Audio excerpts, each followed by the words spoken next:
Hello दोस्तों, ये कहानी शुरू होने से पहले अगर आपने हमारे चैनल को सब्सक्राइब नहीं किया है तो जल्दी से सब्सक्राइब करके बेल आइकॉन दबा दीजिए क्योंकि हम आते हैं हर बार एक नई सुपर मज़ेदार कहानी के साथ।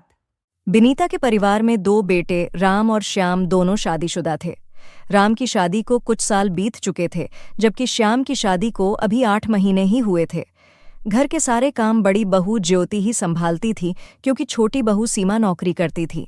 माँ जी, यह देखिए, मैं आपके लिए सुंदर बनारसी साड़ी लाई हूँ। ये तो बहुत सुंदर साड़ी है, बहू पर कीमती होगी। माँ जी, आपसे ज्यादा कीमती नहीं है। वैसे आज मुझे सैलरी मिली थी तो सोचा आपके लिए कुछ खरीद लूँ, इसलिए मैं ये साड़ी ले आई। माँ जी, आपने नींबू पानी बनवाया था, ये लीजिए। अरे अरे, ध्यान से, अभी रख दे। पहले मैं अपनी बहू की लाई हुई साड़ी तो देख लूं।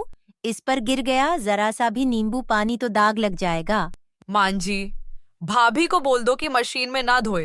पहले भी जब मैं श्याम जी के लिए जो कमीज लाई थी वो इन्होंने मशीन में धो दी थी, वो मशीन में खराब हो गई थी। अरे बहू, ये ठहरी, घर में काम करने वाली, ये तुम्हारी तरह बाहर काम करने वाली थोड़ी है।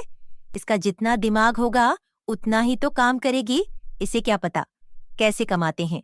तुम सारा दिन बाहर नौकरी करती हो, मेहनत करती हो, इसका क्या जरा सी सब्जी बनाई, जरा सा आटा गूंथा और रोटी बना दी। इधर उधर बस थोड़ा बहुत झाड़ू पोछा लगा दिया। अरे असली मेहनत तो तुम कर रही हो बाहर नौकरी करके। ये तो सारा दिन घर में आराम करती है। माँ जी, अच्छा मैं थोड़ा फ्रेश होकर आती हूँ, बहुत थक गई हूँ। आज बहुत काम था ऑफिस में। हाँ हाँ बहू, थकना तो है ही। एक काम करना, रात को हल्दी डालकर दूध पी लेना, सारी थकान दूर हो जाएगी। मैं अपने हाथों से तुम्हारे लिए हल्दी वाला दूध बना दूंगी। तभी ज्योति का देवर भी आ जाता है। भाभी, आपने आज फिर आलू की सब्जी दे दी। पता है, मेरे साथ के सारे दोस्त यही कहते हैं कि तू रोजाना आलू ही क्यों लेकर आता है। भाभी, आपसे कोई और सब्जी नहीं बनाई जाती क्या? आपने बिल्कुल सही कहा, मेरे साथ भी ऐसा ही होता है। मेरी फ्रेंड्स इतनी अच्छी अच्छी सब्जियां लेकर आती हैं टिफिन में, कभी मलाई कोफ्ता, कभी सोयाबीन चाप, कभी शाही पनीर और ना जाने क्या क्या बढ़िया मसालेदार सब्जियां। अरे यह बस निपटाने वाले काम करती है, कोई काम ढंग से थोड़ी करती है। यह कान खोलकर सुन लो ज्योति बहू, थोड़ा अपने आप को बदल लो, वही ठीक रहेगा। उस समय ज्योति कुछ नहीं बोली। बिनीता अपनी दोनों बहुओं के बीच अक्सर ही ऐसा भेदभाव करती थी। अब तो ज्योति का मन दुखने लगा। एक दिन ज्योति किताब में एक कहानी पढ़ रही थी। पढ़ने के बाद उसके चेहरे पर थोड़ी स्माइल आई और वह खुद से बोली, बहुत हुआ, अब मुझे भी ऐसा ही कुछ करना होगा जैसा इस कहानी में हुआ है। जहां ज्योति रोजाना सुबह उठकर सबका टिफिन तैयार करती थी, अपने हस्बैंड का, अपने देवर का, अपनी देवरानी का और उसके बाद अपनी सास का नाश्ता, फिर बच्चों का टिफिन पैक करके उन्हें स्कूल बस तक छोड़कर आती थी, आज उसी ज्योति में कुछ बदलाव था। अरे, आज रसोई का दरवाजा नहीं खुला। ज्योति भाभी तो सुबह सुबह उठकर रसोई में खाना बनाने लगती है। क्या हुआ सीमा बहू? माँ जी, आज रसोई में ज्योति भाभी दिखाई नहीं दे रही, कहीं सो तो नहीं रही है? माँ, ज्योति की तबीयत ठीक नहीं है, बोल रही है, पूरे शरीर में दर्द है और बुखार भी लग रहा है। देखता हूँ दिन में डॉक्टर के पास लेकर जाऊंगा। 11 बजे आएगा डॉक्टर। ओ, पर मुझे तो आज बहुत जल्दी ऑफिस जाना था। उस दिन रसोई में कुछ भी नहीं बना। ज्योति के बच्चों की छुट्टी थी, इसलिए राम बाजार से ही नाश्ता ले आया, पर सीमा और श्याम बिना खाना लिए ऑफिस गए। बिनीता ने भी बाजार का थोड़ा बहुत खाकर अपने आप से ही चाय बनाकर पी ली, पर बिनीता को घर में काम वाली रखना पसंद नहीं था, इसलिए सारे घर का काम बिनीता को अकेले ही करना पड़ा। शाम तक बिनीता की कमर में दर्द हो गया, जिसकी वजह से बिनीता बहुत परेशान हो रही थी। अरे मोरी मैया, मेरी कमर गई। सीमा, बहुत अच्छा हुआ तुम आ गई। रात की रोटी तो तुम ही बना लो, मेरी तो कमर में बहुत दर्द है, हिला भी नहीं जा रहा। पर माँ जी, मेरे में तो बिल्कुल हिम्मत नहीं है रसोई में काम करने की। एक काम करती हूँ, मैं बाजार से खाना ऑर्डर कर देती हूँ। सीमा, आज सुबह भी बाजार का नाश्ता खाया था, दोपहर को भी बच्चों को मैंने ब्रेड, मक्खन और जैम लगा कर दे दिया। रात को रोटी घर पर ही बना लो, बाजार का खाना कोई भी नहीं खा पाएगा और माँ की तबीयत भी ठीक नहीं रहती। और एक काम और कर दो, ज्योति की तबीयत खराब है, डॉक्टर ने उसे हल्का खाना बोला है, ज्योति के लिए खिचड़ी बना देना। मैं अकेली थोड़ी इतना करूंगी। माँ जी, आपको थोड़ा हिलना पड़ेगा, मैं अकेले इतना काम नहीं कर सकती।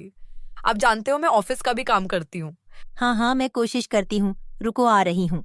इधर दोनों सास बहू रसोई में काम कर रही थीं। उधर ज्योति बीमार होने का नाटक करके आराम से बिस्तर पर लेटी हुई थी। ज्योति, अब कैसी तबीयत लग रही है? डॉक्टर ने बोला था कि बुखार तो नहीं है। वैसे तुम्हें कमजोरी होगी, चिंता मत करो, 1-2 दिन में तुम ठीक हो जाओगी। हाँ, वह तो मुझे होना ही है। बस 2-3 दिन की बात है। मुझे भी बिस्तर पर लेटना कहाँ अच्छा लग रहा है। मेरी वजह से घर में कितनी परेशानी हो रही है। रसोई में खाना भी ठीक से नहीं बन रहा। अरे तुम ये सारा दिन घर की चिंता करके ही अपनी तबीयत खराब करती हो। अभी छोड़ दो, जैसा चल रहा है। तुम अपने पर ध्यान दो। अगले 2 दिनों में ही बिनीता और सीमा दोनों को नानी याद आ गई, जब दोनों को घर के सारे काम अकेले करने पड़े। सच में आज पता चल रहा है ज्योति अकेले कितना काम करती है। हम दोनों तो मिलकर भी उतना काम नहीं कर पा रहे जितना वह अकेले कर लेती है। उसके साथ तो कोई होता भी नहीं है और वह सबके लिए सब कुछ करती है। आप ठीक कह रहे हो माँ जी। ज्योति भाभी रसोई में होती है तो मुझे तो कोई चिंता ही नहीं रहती, क्योंकि मुझे पता होता है वह तीनों टाइम का खाना भी संभाल लेंगी और हमें समय पर खाना भी मिल जाएगा। पर अब पिछले 3 दिनों से हम में से किसी ने भी कुछ ठीक से नहीं खाया। सीमा सही कह रही है। भाभी गरम गरम खाना पैक करके देती हैं तो दोपहर में ऑफिस में पेट भर जाता है, पर मजबूरी में कैंटीन का खाकर मेरा तो पेट ही खराब हो गया है और भूख भी नहीं मिटती। कुछ भी कहो, यह घर अगर ठीक से संभला हुआ है तो ज्योति बहू की वजह से ही संभला हुआ है। ज्योति भाभी बस जल्दी से ठीक हो जाए, मुझे तो बहुत परेशानी हो रही है।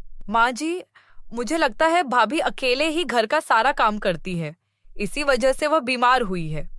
क्यों ना हम घर में सफाई बर्तन के काम के लिए कोई काम वाली रख ले, जिससे भाभी को भी सहारा मिलेगा, क्योंकि वह अकेले बहुत काम करती हैं। हाँ, तुम ठीक कह रही हो। वह अकेली कितना ही करेगी, हमारा ध्यान इस तरफ कभी गया ही नहीं। माँ जी, वो पड़ोस में जो एक काम वाली काम करती है ना, उसको बुला लेती हूँ। वो साफ सफाई और बर्तन कर जाया करेगी। ठीक है, बुला लो, बात कर लेंगे। ज्योति यही तो चाहती थी कि उसकी अहमियत को कोई समझे, उसकी भी सब कदर करें। घर में काम वाली रख ली जाती है ताकि ज्योति को आराम मिल सके। देवर जी, आपका लंच। सीमा, तुम भी अपना लंच ले जाना, मैंने पैक कर दिया है। थैंक यू भाभी, मैं इस लंच को बहुत मिस कर रही थी। अब आप आराम करना, वह काम वाली 10 बजे आ जाएगी और सारा काम कर जाएगी। माँ जी, आपकी कमर में दर्द था ना, लाओ मैं थोड़ी मालिश कर देती हूँ। जीती रहो बहू, हमेशा खुश रहो मेरी अच्छी बहू। सबने ज्योति की अहमियत को समझा और उस दिन के बाद घर में सब कुछ ठीक हो गया और सब खुशी खुशी रहने लगे। पिया अपनी सास माधुरी के साथ रहती है। पिया पढ़ी लिखी जॉब पर जाने वाली बहू है, वहीं उसकी सास माधुरी उसकी पूरी उल्टी। वह एकदम अनपढ़ है और उसे ना तो पैसों की समझ है ना ही दुनियादारी की, जिसके कारण लोग उसे खूब ताने मारते हैं और उसकी निंदा भी करते रहते हैं। फिर अचानक से एक दिन माधुरी तय करती है, बस बहुत हुआ, अनपढ़ अनपढ़ अनपढ़, सबकी ऐसी की तैसी। मैं पढ़ूंगी लिखूंगी और सबके मुंह पे मोटा ताला लगाऊंगी। राजीव बेटा, तू मेरा कॉलोनी के स्कूल में एडमिशन करा दे, मैं अभी स्कूल जाऊंगी। अब माधुरी की यह बात सुनकर पिया और राजीव दोनों चौंक जाते हैं। मम्मी जी, आपका दिमाग सही है ना? आप और वो भी स्कूल। हाँ मम्मी, आपको तो अभी मंदिर के सत्संग में या तीर्थ यात्रा पर जाना चाहिए और आप स्कूल जाना चाहती हो। पढ़ने लिखने की कोई उम्र नहीं होती। तू मेरा एडमिशन करा रहा है कि मैं तेरी पिटाई लगाऊं? हाँ, करता हूँ। राजीव माधुरी से बहुत डरता था और इसलिए वह तुरंत ही माधुरी का ऑनलाइन एडमिशन कर देता है। अगली सुबह माधुरी स्कूल की यूनिफॉर्म पहनकर स्कूल जाती है। स्कूल में एंट्री मारते ही सभी बच्चे माधुरी पर हंसने लगते हैं और उसका मजाक उड़ाते हैं। वो देखो दादी अम्मा को स्कूल स्टूडेंट बन के आई है। अरे दादी जी, आज कोई फैंसी ड्रेस कंपटीशन नहीं चल रहा है। कितनी फनी लग रही है ये बूढ़ी काकी। माधुरी को बुरा तो बहुत लगता है, फिर भी वह कुछ नहीं कहती है। नहीं माधुरी, तुझे हिम्मत नहीं छोड़नी है। ये सब बच्चे तुझे जोकर समझे, लेकिन तू तो हीरोइन है ना। तू माधुरी है, पढ़ और सबके छक्के छुड़ा दे। माधुरी की टीचर क्लास में आती है और माधुरी से पूछती है, hi new student, what is your name? What your नाम? ये सुन के सभी बच्चे जोरों से हंसने लगते हैं। माधुरी को बहुत शर्मिंदगी महसूस होती है। डोंट वरी, मैं आपको सब कुछ पढ़ाऊंगी, टेंशन मत लो। मैं रोज होमवर्क दूंगी, वो करके आया करो और ज्यादा से ज्यादा इंग्लिश न्यूज़पेपर और वीडियो देखा करो, सो दैट आपकी इंग्लिश इंप्रूव हो। धीरे धीरे माधुरी पढ़ने लिखने में होशियार होने लगती है और वह एग्जाम में भी अच्छे मार्क्स लाने लगती है। माधुरी रात रात भर जाकर पढ़ाई करती है। एक दिन माधुरी का एग्जाम होता है और तभी वो लेट उठती है। हाय रे, मैं मर गई। मैंने तो अलार्म लगाया था ना, फिर कैसे नहीं बजा। और ये क्या, मेरा स्कूल यूनिफॉर्म कैसे फट गया। अरे नहीं, अब मैं एग्जाम में कैसे पहुंचूंगी। पिया बहू। क्या हुआ मम्मी जी? हाय भगवान, ये क्या? आप अभी तक यहीं पर हो? 5 मिनट में आपका फाइनल एग्जाम है ना? अगर आप नहीं गई तो फेल हो जाओगी। और आपका ये यूनिफॉर्म कैसे फट गया? देखो ना बहू, लगता है चूहे ने काट दिया। अब मैं एग्जाम में नहीं पहुंच पाऊंगी। माधुरी एग्जाम में नहीं पहुंच पाती है और एग्जाम में फेल हो जाती है। फिर से 1 महीने पढ़कर एग्जाम देती है। एक दिन अचानक वो देखती है कि उसकी सारी बुक्स जलकर राख हो गई है। अरे नहीं, ये मेरी किताबें कैसे जल गईं? अब मैं कैसे पढ़ूंगी? ओह गॉड, यह तो बहुत बुरा हुआ लगता है। आपकी पढ़ाई को ना किसी की नजर ही लग गई है। अब आप क्या करेंगे मम्मी जी? बिना बुक्स की तो पढ़ाई करना जैसे बिना नमक की सब्जी बनाना है। वैसे ही माधुरी की पढ़ाई में बहुत सारी अड़चनें आने लगती है और फिर भी वो सबका डट के सामना करती है। एक दिन जब वह बाथरूम में जाती है तब पानी में पैर रखते ही उसे करंट लगता है और वह जोर से चिल्लाती है, राजीव, बहू। माधुरी बेहोश हो जाती है और फिर कई दिनों तक बिस्तर पकड़ लेती है, जिसके कारण वो पूरे 1 महीने तक स्कूल नहीं जा पाती है। एक दिन वो पिया को अपनी माँ के साथ आंगन के झूले पर बैठकर बातें करते हुए देखती हैं। जोर का झटका जोरों से लगा। माँ, थैंक यू। आपकी बताई ट्रिक्स को अपनाकर मैंने अपनी सास का स्कूल जाना ही बंद कर दिया। किताबें जलाई, अलार्म बंद किया, पानी में करंट छोड़ा और भी न जाने कितने अतरंगी तौर तरीके अपनाए, तब जाके मिशन सास का स्कूल बंद सक्सेसफुल हुआ है।